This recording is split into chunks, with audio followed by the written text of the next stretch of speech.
By Vega, prepared by Sensodyne and Vinod. Here's the Vacancy.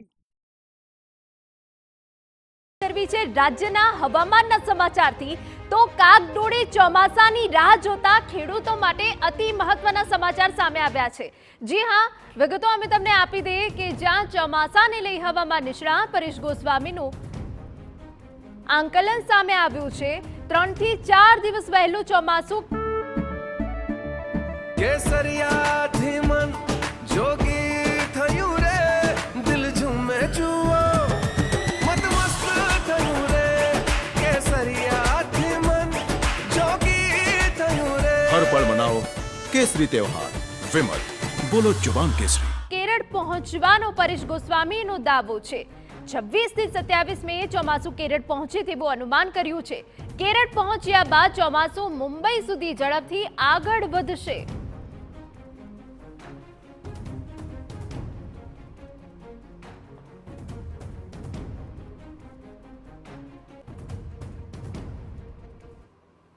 ચોમાસું પહોંચતા લગભગ 14 અથવા તો 15 જૂન સમય છે આવી શકે છે। એટલે જે ગુજરાતની અંદર ચોમાસાનો જે પ્રવેશ કરે છે, જેમાં ખાસ કરીને આપણા દક્ષિણ ગુજરાતનો વલસાડ જિલ્લો છે, જે નૈઋત્યના ચોમાસાનો મુખ દ્વાર કહેવામાં આવે છે।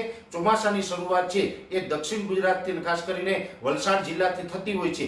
એવી જ રીતે ત્યાંથી એની શરૂઆત થઈ શકે છે। ખૂબ ધીમી ગતિએ ચોમાસું આગળ વધે અને ચોમાસું છે એ ગુજરાતના દરેક વિસ્તારોને કવર કરે ત્યાં સુધીમાં લગભગ 25 અથવા તો 26 જૂન આસપાસનો સમય હશે। કરી લઈએ તો 15 થી જૂનની આસપાસ ચોમાસું ગુજરાતમાં પણ દસ્તક દઈ શકે છે। 26 જૂન સુધીમાં સમગ્ર ગુજરાતને આવરી લેશે। 2024 ચોમાસું ખૂબ સારા મિજાજ સાથે આગળ વધી રહ્યું છે।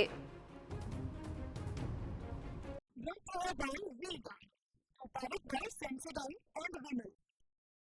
Here's the Vacancy.